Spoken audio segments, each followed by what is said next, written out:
Lecture 14 में under differentiation हम एक और टॉपिक अभी आज करने जा रहे हैं जिसका है derivative of one function, derivative of one function with respect to another function.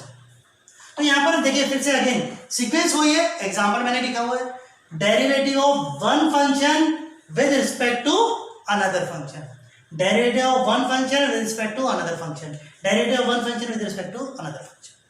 So अब ऐसा नहीं है कि यही फंक्शन लेफ्ट साइड में होना चाहिए, ये इंटरचेंज भी हो सकता है, बट आपको ये ध्यान रखना है विद रिस्पेक्ट टू जो होगा वो डिनोमिनेटर में आएगा। सो यहां पर भी मैंने एक क्वेश्चन लिखा हुआ है differentiation of this function with respect to this function. अब जब भी हम लिखते हैं इस ऐसे तरह के क्वेश्चन आएंगे तो सबसे पहले स्टार्टिंग में हमें सॉल्यूशन में, अगर मैं इसका सॉल्यूशन स्टार्ट करता हूं तो सॉल्यूशन में let u is equal to 3 raised to the power x and v is equal to log 3 with base x लिखना है। u and v एक कंसीडर करना है और हमें निकालना क्या है, इधर यहां देख लीजिए टू फाइंड आउट क्या है, du by dv है, ये ध्यान रखना है। अब क्योंकि ये अगर आप देखेंगे तो यहां पर u है विद इन x है और v भी इन x है, तो it is a kind of now another parametric form हो गया इधर, ठीक है, जहां पर u and v there are two functions in x हो गए। तो हम क्या निकाल रहे हैं, du by dv निकाल रहे हैं, du by dv हमें फाइंड आउट करना है। तो उसके लिए हमें क्या करना पड़ेगा, again du by dx divided by dv by dx करना होगा। तो इसको आगे सॉल्व करने के लिए भी क्या करना है, हमें ये टेकअप करना पड़ेगा। So since u is equal to 3x, so यहां पर du by dx with respect to x करना है both side. So differentiating both side respect to x में यहां पर first answer 3 raised to power x आएगा और फिर log 3 आ जाएगा। तो ये इसका आंसर हो गया, इसका मतलब कि है ना। और v की वैल्यू क्या है, अभी v की वैल्यू को थोड़ा हम सिंप्लीफाइड फॉर्म में लिख सकते हैं, कैसे, log 3 by log x लिख सकते हैं इसको, क्लियर हुआ। सो यहां पर since v is equal to log 3 into 1 by log x, so यहां पर अगर हम dv by dx करते हैं, dv by dx करते हैं, सो हमारा log 3 एज इट इज रहेगा और log x क्योंकि पावर 1 चला जाता है तो हम यहां पर क्या लिखेंगे, 1 by log x स्क्वायर हो जाएगा, फिर log x का करेंगे तो 1 by x हो जाएगा। ये आपको पता चला कैसे आए, हम log x को 1 by log x को हम log x raise to the power -1 लिख सकते हैं। अब अगर हम इसका डिफरेंशिएट करेंगे, तो यहां पर क्या आ जाएगा, ओके, इसलिए हमारा यहां पर माइनस साइन आएगा, करेक्ट, तो यहां पर क्या आएगा, माइनस साइन आ जाएगा, ठीक है। So -1 dot log x raise to the power -1 तो -2 हो गया, जो कि यहां पर डिनोमिनेटर चला गया, लेकिन एक और d by dx of log x करना है। तो यहां पर जब ये सॉल्व करेंगे तो क्या जाएगा, -1 upon log x square by 1 by x, तो हमने ये आंसर, तो इसको हम रीअरेंज कर सकते हैं। So log 3 by x with minus sign into log x whole square, ये हमारा इसका dv by dx हो गया। निकालना क्या हमें, du by dv निकालना है। सो du by dv के लिए भी हमें ये स्पेस यूज कर लेते हैं, okay. So du by dv, therefore du by dv will be equal to du by dx divided by dv by dx। तो हमारा फर्स्ट आंसर क्या था यहाँ पर, du by dx का 3 raised to the power x into log 3 था। ऐसी dv by dx का आंसर क्या है, माइनस log 3 डिवाइडेड बाई, क्योंकि यहां पर तो डिवीजन था नहीं ना, यही पर ही डिवीजन है। सो यहां पर डिवीजन में क्या लिखेंगे, x log x whole square. So अभी कैंसिलेशन क्या हो सकता है, कुछ कैंसिलेशन होगा, log 3 कैंसिल हो जाएगा और ये x log x whole square numerator में चला जाएगा, -3 raised to the power x, log 3 cancel हो गया और यहां पर x इंटू log x whole square, clear हो गया। सो ये हमारा इसका फाइनल आंसर हो जाता है। यहां पर क्या हो जाएगा, du by dv लिख सकते हैं। सो ये आपको ध्यान देना है, differentiate this with respect to this में इसको हमने u माना है तो du बाई dv निकलेगा, du by with respect to this is dv। Done. So इसका आंसर हमारा ये होता है। अब अगर हम इस क्वेश्चंस को भी टेकअप करते हैं तो जैसे कि मैंने बोला कि क्वेश्चन को जब भी हमें सॉल्व करना स्टार्ट करना होता है तो हम पहले ये देखना है कि उसमें कुछ कॉमन है या हम सब्स्टिट्यूट कर सकते हैं तो सब्स्टिट्यूट करेंगे, उसके बाद हमें क्वेश्चन को सिंप्लीफाई कर सकते हैं और उसके बाद डिफरेंशिएशन इजी हो जाएगा। सो यहाँ पर अभी ये क्वेश्चन टेकअप करते हैं। सो इस क्वेश्चन को जब टेकअप करते हैं तो आप देखेंगे यहाँ पर differentiate this with respect to this है। सो हम क्वेश्चन नंबर 1 सॉल्यूशन में let u is equal to, ठीक है, tan इनवर्स क्या है 1 plus x square minus 1 by x है, ये एक हो गया, ठीक है। और सेम वे v भी लिख लेते हैं हम, तो v में यहां पर v लिख लेते हैं क्या है साइन इनवर्स क्या है 2x by 1 plus x square, ये लिख लेते, ठीक है। ओके, अब क्योंकि हमारे पास ये दोनों ही फंक्शन में ब्रैकेट में जो टर्म्स है वो x के टर्म्स है तो आगे नहीं पैरामीट्रिक हो गया। सो यहां पर दोनों में let x is equal to, suppose मैंने ये स्टार्टअप किया ना तो हमें पर्टिकुलरली मेंशन कर लेते, ठीक है। सो u से स्टार्ट किया, सो यहां पर let x is equal to tan theta, यहां पर नहीं, ये वाला मैं सेपरेट करता रहूंगा तो यहां पर एक सेपरेशन कर देता हूं मैं इधर, ठीक है। Okay, let x is equal to tan theta, therefore u की वैल्यू क्या आ जाएगी tan inverse 1 plus tan square theta minus 1 by tan theta हो जाएगी। देखो अभी हम कन्वर्ट ही कर रहे हैं और कुछ नहीं कर रहे हैं इसमें, तो 1 प्लस tan स्क्वायर थीटा क्या होता है sec स्क्वायर थीटा हो जाएगा। तो sec स्क्वायर थीटा अगर हम लिखते हैं जो कि विद इन रूट है माइनस 1 बाई tan थीटा, फिर से हो गया, ये ब्रैकेट रूट से बाहर आएगा tan inverse sec theta minus 1 by tan theta हो जाता है, ठीक है। ओके, उसके बाद अभी हम इसको और थोड़ा कन्वर्ट कर सकते हैं, ये tan इनवर्स रहेगा, sec थीटा को हम क्या ले सकते हैं 1 by cos theta minus 1 divided by sin theta by cos theta.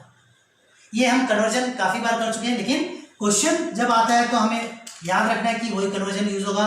तो इसमें हम आगे सॉल्व करते हैं 1 माइनस cos थीटा और यहाँ पर sin थीटा बाकी रहता है, cos थीटा कैंसिल हो जाएगा। अब इसको और कन्वर्जन अगर हम करते हैं तो क्योंकि आपको ये याद रखना, देखिए जब बाहर tan इनवर्स है तो ये इनसाइड ब्रैकेट का पार्ट tan के टर्म में या cot के टर्म में आना चाहिए, तो हम ये कोशिश करते हैं 1 माइनस cos थीटा का फार्मूला क्या ले सकते हैं 2 sin स्क्वायर थीटा बाई 2, और sin थीटा का फार्मूला क्या ले सकते हैं 2 sin theta by 2 and cos theta by 2। इसको और सिंप्लीफाई करेंगे तो tan inverse tan theta by 2 आ जाएगा और फाइनली हमारा थीटा बाई 2 हो जाएगा। और क्योंकि हमने जब x equal to tan theta माना तो थीटा की वैल्यू क्या हो जाएगी tan inverse x।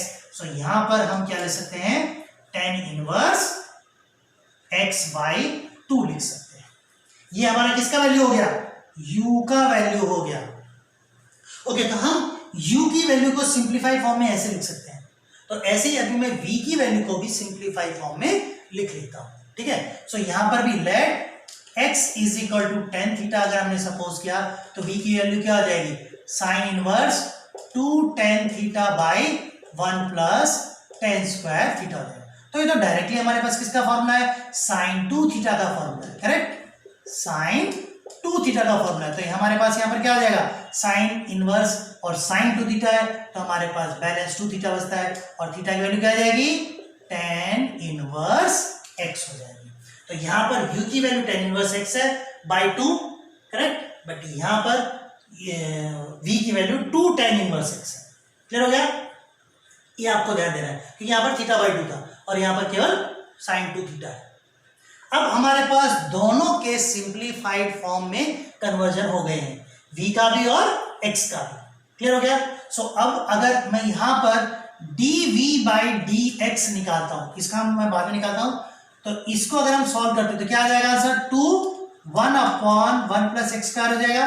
It means final answer इसका 2 बाई 1 प्लस एक्स स्क्वायर हो जाता है, ये याद रखना है आपको। और सिमिलरली अगर मैं du बाई dx निकालता हूं तो यहां पर क्या आंसर हो जाएगा 1 upon 2 into 1 plus x square. देखिए यहाँ पर D u by d x करेंगे तो टेन इनवर्स का क्या होता है 1 प्लस एक्स स्क्वायर, तो 1 upon twice of 1 plus x square. Finally निकालना क्या है हमें, d u by d v निकालना। तो d u by d v के लिए d u by d x की वैल्यू निकाल रखनी है और d v by d x की, d u by d x की वैल्यू ये है हमारे पास। तो मैं इसको 1/2 1 प्लस एक्स स्क्वायर लिख सकता हूं और बच्चों आप देखेंगे तो d v by d x की वैल्यू क्या है इंटू 2, तो डिनोमिनेटर में लिखेंगे तो क्या जाएगा 1/2 और ये वाला पार्ट न्यूमरेटर में चला जाएगा, एक्स स्क्वायर हो गया। सो 1 प्लस एक्स स्क्वायर यहाँ पर कैंसिल हो जाएगा, हमारे पास 1/4 आंसर आ जाता है। ये हमारा इसका फाइनल आंसर। सो मेन चीज आपको ध्यान रखनी कि किस तरीके से हम ये ब्रैकेट वाले पार्ट को कन्वर्जन करके हमारे पास सिंप्लीफाइड फॉर्म में कर सकते हैं। तो ये हमारा ये क्वेश्चन कवर अप हो जाता है। अभी हम नेक्स्ट क्वेश्चन में सॉल्व करते हैं। सो प्रोसीजर वही है, सिंप्लीफाइड फॉर्म में करना है। जब तक मैं ये इरेज करता हूं तब तक आप इसमें देख सकते हैं क्वेश्चन आपके सामने लिखा हुआ है कि यहां पर आप क्या सब्स्टिट्यूशन यूज करेंगे, ठीक है, क्या सब्स्टिट्यूशन यूज करेंगे वो आप देख सकते हैं तब तक। सो अभी मैं इस क्वेश्चन को लिखता हूं। तो अगेन u को मैं सॉल्यूशन अगर हम करते हैं, so let u is equal to क्या हो गया 10 इनवर्स। देखिए मैक्सिमम यहाँ पर 10 इनवर्स के ही क्वेश्चन थे, यहाँ पर भी 10 इनवर्स है, तो ऐसा तो नहीं 10 इनवर्स का कुछ और भी क्वेश्चन बन सकता है। सो 10 इनवर्स हमने लिखा और हमारे साथ क्या है x by under root of 1 minus x square.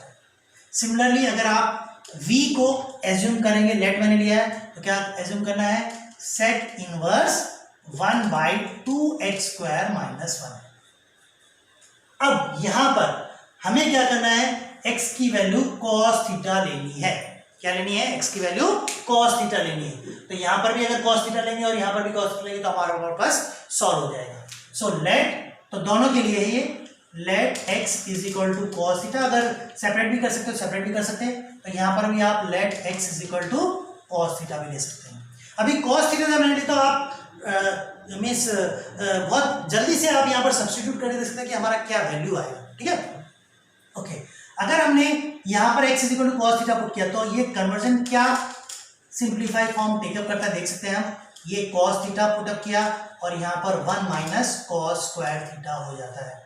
और फर्दर सिंप्लीफाई करते हैं तो देखिए हम ज्यादा डिफरेंशिएशन तो लास्ट स्टेप में ही कर रहे हैं, कन्वर्जन कर रहे हैं, केवल कन्वर्जन कर रहे हैं। क्या यूज हो रहा है इसमें, ट्रिग्नोमेट्रिक फंक्शन की आइडेंटिटी यूज हो रही है। इसमें cos थीटा हो जाता है और डिनोमिनेटर में sin थीटा बचेगा, बट यहां पर हमारे पास cot थीटा आ जाता है। तो मैंने क्या बोला था, जो भी ये फंक्शन होता है ब्रैकेट के अंदर, अगर ये इनवर्स है तो ब्रैकेट के अंदर क्या आना चाहिए cot या tan आ सकता है। तो इसको कन्वर्जन आप कर सकते हैं इन टर्म्स ऑफ tan, कैसे अलाइड एंगल यानी कॉम्प्लीमेंट्री एंगल का यूज करके कर सकते हैं। क्या लिख सकते हो आप, tan 90 माइनस थीटा लिख सकते हैं, मींस π/2 माइनस थीटा लिख सकते हैं। सो यहाँ पर फाइनल फंक्शन हमारे पास क्या हो जाएगा π/2 माइनस थीटा, बट थीटा की वैल्यू क्या है, अगर x की वैल्यू cos थीटा है तो थीटा की वैल्यू क्या हो जाएगी cos इनवर्स x हो जाती है, ठीक है, cos इनवर्स x हो जाती है। तो मैं इसको लिख सकता हूं cos इनवर्स x। अब जैसे ही मेरे पास u की वैल्यू ये आती है तो मैं इसको देन एंड देयर डिफरेंशिएट कर सकता हूं, यस कर सकता हूं। इसका आंसर 0 आएगा और इसका answer -1 upon root of 1 minus x square आएगा, जो कि हम लिख सकते हैं 1 upon 1 minus x square. D u by d x क्या आ गया 1 upon root of 1 minus x square with in root of. Same way अगर इस फंक्शन को टेकअप करते हैं, v की वैल्यू हम स्टार्ट करते हैं सेक इनवर्स, जब हमने x equal to cos theta लेते हैं तो इसका आंसर क्या आ जाएगा 1 upon 2 cos square theta minus 1। अब ट्रिग्नोमेट्री आइडेंटिटी फिर से आती है हमारे पास, 1 upon 2 cos square theta minus 1 को हम क्या लिखेंगे cos 2 थीटा लिखेंगे, और 1 अपॉन cos 2 थीटा क्या होता है sec 2 थीटा हो जाता है, और sec 2 थीटा होगा तो 2 थीटा बैलेंस बचेगा, और थीटा की वैल्यू अगेन हम क्या ले सकते हैं इधर cos इनवर्स x, तो यहां पर हम cos इनवर्स x लिख सकते हैं। जैसे ही हमारे पास v मिला dv बाई dx कर दीजिए आप इसको, यानी डिफरेंशिएशन कर दीजिए। डिफरेंशिएशन करेंगे तो क्या आएगा आंसर 2 इंटू माइनस के साथ 1 upon root of 1 minus x square. तो दोनों टर्म हमारे पास मिल गए। हमें फाइनली फाइंड आउट क्या करना है, du by dx find out करना है. So to find du by dx we have to write du by dx by not du by dx, du by dv, dv by dx. तो दोनों values हम लिख सकते हैं. du by dx की value हमारे पास 1 upon root of 1 minus x square आई थी और इसकी वैल्यू हमारे पास 2 upon root of 1 minus x square आई थी. तो फाइनल आंसर हमारा 1/2 हो जाता है. तो इसमें हमने कन्वर्जन देखा है, केवल ट्रिग्नोमेट्री की हम यहाँ आइडेंटिटीज की प्रैक्टिस करें सिंप्लीफाइड फॉर्म तक लाने के लिए. ठीक है, ओके. अभी ये वाला क्वेश्चन और हमारा बचता है. तो देखने में तो सिंपल लग रहा है ना. सो हम एक क्वेश्चन और कर लेते हैं. तो तब तक आप, जब तक मैं ये इरेज करता हूं तब तक आप माइंड में कैलकुलेट कर सकते हैं कि हम क्या सब्स्टिट्यूशन करेंगे. और बच्चों, आप जो भी हम यहाँ आज कन्वर्जन के लिए स्टेप्स लिख रहे हैं कि कन्वर्जन के लिए हमें क्या सब्स्टिट्यूट करना है, तो वैसे तो आप अगर प्रैक्टिस कर रहे होंगे तो आपको याद भी हो जाएगा. सो हम जैसे जैसे आगे चलते जाएंगे तो आपको देखते ही पता चल जाएगा कि हम यहाँ पर क्या कन्वर्जन करने वाले हैं. बट एक चीज आपको ध्यान रखना है कि यहाँ पर अब जब कन्वर्जन करेंगे तो आइडेंटिटी ही यूज होने वाली है. सो बट स्टेप हमारा कॉमन रहेगा. सॉल्यूशन में क्या स्टेप रहेगा? Let u is equal to क्या हो गया? tan inverse cos x by 1 plus sine x and v की वैल्यू क्या है? केवल x है, नो प्रॉब्लम, बहुत छोटी सी वैल्यू है. सो हम पहले इसको सॉल्व कर लेते हैं. तो इसको सॉल्व करने के लिए पहले सिंप्लीफाई फॉर्म में सीधा अभी कोई सब्स्टिट्यूशन नहीं करना है. तो सब्स्टिट्यूशन नहीं करेंगे तो हमें क्या लिखना है यहाँ पर? cos 2x का फॉर्मूला यूज करना है. क्या? अगर आपको याद होगा सिंस, तो मैं पहले यहाँ लिख देता हूँ फिर इरेज कर दूंगा. सिंस cos 2 थीटा क्या होता है? cos square theta minus sine square theta होता है. तो हम इसको हम क्या लिख सकते हैं? cos square theta by 2 minus not theta by 2 x by 2 ना, and sign square x by 2 लिख सकते हैं. यस. सेम वे जब 1 प्लस साइन x लिखा है तो देखिए यहाँ पर क्या करना जरूर है. पहले मैं 1 को एज इट लिखता हूँ, साइन x को 2 साइन x बाई 2 और cos x बाई 2 लिखना है. अब 1 को हम क्या लिख सकते हैं? इसी के अकॉर्डिंग मोल्ड करना है. Sine square x by 2 plus into no cos square x by 2 लिख सकते हैं प्लस 2 साइन x बाई 2 और cos x बाई 2. तो आपने देखा होगा कि 1 को हमने ये पार्ट लिखा है तो ये a square plus b square plus 2ab हो जाता है. तो किसका फॉर्मूला हो गया यहाँ पर? cos x by 2 plus sine x by 2 whole square हो जाता है. अब आपको इसके साथ साथ ये भी ध्यान रखना है, अगर यहाँ पर माइनस हुआ तो यहाँ पर माइनस हो जाएगा. बस ये आपको ध्यान रखना है. ठीक है. सो हम ये दोनों फॉर्मूले यहाँ पर यूज कर लेते हैं. तो ये क्या है? cos x by 2 plus sine x by 2 है. तो देखिए क्वेश्चन छोटा सा लेकिन यहाँ पर कन्वर्जन में थोड़ा सा टाइम लग रहा है. तो यहाँ पर आपको cos x by 2 plus sine x by 2 whole square लिखना है. अब जब होल स्क्वायर लिखा तो और आगे अगर हम फॉलो अप करते हैं इसको तो a square minus b square की आइडेंटिटी यूज करेंगे. तो cos x by 2 plus sine x by 2 और एक और प्रोडक्ट में होगा cos x by 2 minus sine x by 2 लिख सकते हैं. ठीक है.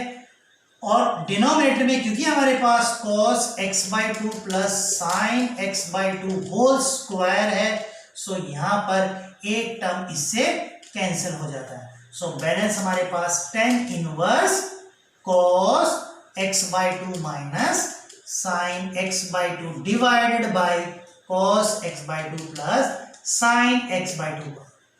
यहां तक आने के बाद मैं थोड़ा स्पेस को फिर से यूटिलाइज करना चाहूंगा. सो ये इरेज करने के बाद अब एक चीज और बताता हूं यहाँ पर. जैसा कि आपको मालूम है कि हमें कभी भी ये जो टर्म है उसके अकॉर्डिंग या तो tan या cot में कन्वर्ट करना है. अब अगर आप tan a प्लस बी और tan a माइनस बी का फॉर्मूला रिकलेक्ट करते हैं, किसका? tan a प्लस बी और tan a माइनस बी का फॉर्मूला रिकलेक्ट करते हैं, तो हमारा ये जो टर्म होता है हमारा 1 होता है. जैसे अभी मैं लिखता हूं अगर tan a प्लस बी का फॉर्मूला क्या हो गया? tan a plus tan b by 1 minus tan a tan b होता है. अगर यहाँ पर प्लस है ना, यहाँ पर प्लस है तो यहाँ पर प्लस होता है, यहाँ पर प्लस, यहाँ माइनस होता हो, यहाँ माइनस हो जाएगा, मतलब रिवर्स हो जाएगा ऐसे करके. बट मेरा कहने का मतलब है यहाँ पर 1 होना चाहिए, यहाँ पर 1 होना चाहिए. ठीक है. सो यहाँ पर हमने क्या किया, 10a प्लस बी का आइडेंटिटी लिखा, 10a प्लस बी का आइडेंटिटी, तो जो मैंने यहाँ पर मेंशन कर दिया, तो मैं एक बार दोबारा लिख देता हूँ इसको, तो ताकि आपको क्यों क्या बताना चाहता हूँ मेन, 10a प्लस बी का हम क्या लिखेंगे, 10a प्लस 10b, पर जो डिनोमिनेटर में वो फर्स्ट टर्म 1 होता है, ये चीज आपको मेन देखनी है। तो ये 1 बनाने के लिए यहाँ पर तो मुझे क्या करना पड़ेगा बताइए, cos x बाई 2 से दोनों टर्म को न्यूमरेटर और डिनोमिनेटर को डिवाइड करना है। तो अगर cos x by 2 minus sin x by 2 को अगर हम cos x बाई 2 से डिवाइड करते हैं, सो यहाँ पर 1 हो जाएगा, यहाँ पर 10x बाई 2 हो जाएगा, और यहाँ पर 1 हो जाएगा, और यहाँ पर 10x बाई 2 हो जाएगा। सो मैं साइड में लिख सकता हूं dividing numerator and denominator by cos x by 2 with in bracket, ठीक है, ये आपको मेंशन करेंगे तो इजी हो जाएगी, हम यहां कर रहे हैं। अब यहां पर आपको ध्यान देना है कि 1 को हम 10 पाई बाई 4 लिख सकते हैं, तो नेक्स्ट पार्ट में मैं 1 को 10 पाई बाई 4 लिख सकता हूं, 10x बाई 2 हो जाएगा, divided by 1 plus 10x by 2 into 10 pi by 4 भी हम लिख सकते हैं। ये स्टेप आपको समझना होगा। सो यहां पर इस 1 को मैंने चेंज नहीं किया, 1 इधर ही है, इस 10x बाई 2 के आगे भी मैं 1 लिख सकता हूं, क्योंकि 1 से मल्टीप्लाई करने में कोई चेंज नहीं होगा। तो यहां पर आप, ठीक है, मैं यहां पर पाई बाई 4 लिख लेता हूं, ठीक है, और यहां पर x बाई 2 लिख लेता हूं। तो अभी आप इसको अगर रिलेट करके देखिए, 10a minus 10b divided by 1 plus 10a 10b, तो किसका फॉर्मूला हो गया, ये माइनस वाला हो गया, किसका हो गया, माइनस वाला, ये माइनस कर दीजिए, यहां पर भी माइनस हो जाएगा और यहां पर प्लस हो जाएगा। बट a और b की वैल्यू क्या है, यहां पर a की वैल्यू पाई बाई 4 और b की वैल्यू x बाई 2, तो ये फॉर्मूला अगर हम फर्दर लिखते हैं तो किसका फॉर्मूला हो जाएगा, 10 pi by 4 minus x by 2 का फॉर्मूला हो जाएगा। और फाइनली हम क्या लिख सकते हैं, pi by 4 minus x by 2 लिख सकते हैं। सो कन्वर्जन करने के बाद u की वैल्यू क्या हो गई, pi by 4 minus x by 2। Clear हो गया। सो इसको अगर हम और आगे सॉल्व करते हैं, तो ये अभी इरेज कर देते हैं इधर। सो यहां पर एक पार्ट में जैसे हमारा u का वैल्यू अभी हमारा क्या हो गया, pi by 4 minus x by 2 हो गया। सो अगर डिफरेंशिएट करते हैं विद रिस्पेक्ट टू x, सो क्या आएगा, ये 1 बाई 2 आ गया, it means final answer 1 by 2। पर देख सकते हैं v की वैल्यू हमारे पास x थी, तो अगर v की वैल्यू x है, सो dv बाई dx क्या हो जाएगी, 1 हो जाएगी, और du बाई dv के लिए, क्योंकि differentiation of this with respect to this में du बाई dv हो जाएगा, तो इसको हम क्या लिखेंगे, du by dx divided by dv by dx। du by dx की वैल्यू क्या है, माइनस 1 बाई 2 है, और dv बाई dx की वैल्यू क्या है, 1 है, तो फाइनल आंसर हमारा माइनस हाफ हो जाता है। ठीक है बच्चों। सो मेनली हमने यहाँ क्या देखा, बहुत सारे कन्वर्जन देखे। अगर आपने क्वेश्चन किए होंगे तो आपको याद भी रखना है कि किस तरीके से अगर हमारे पास कोई अगर टर्म्स आते हैं तो ट्रिग्नोमेट्री की कन्वर्जन करने के लिए किस तरीके से हम फॉर्मूले का यूटिलाइज करते हैं। ठीक है। सो आज के लेक्चर में हमने derivative of derivative of one function with respect to other function लिखा है, का सॉल्यूशन किया है, और उसमें हमने कुछ 4 एग्जांपल सॉल्व किया, जिसमें कि मैंने कोशिश की है कि हम मैक्सिमम फॉर्मेट के क्वेश्चन ले सकें। और यहाँ पर आपको ये भी देखना है कि सब्स्टिट्यूशन में क्या आपको यूज करना है। So you have to be thorough with all the trigonometry identities. Okay, so thank you for watching this video. Please stay tuned for next. Thank you.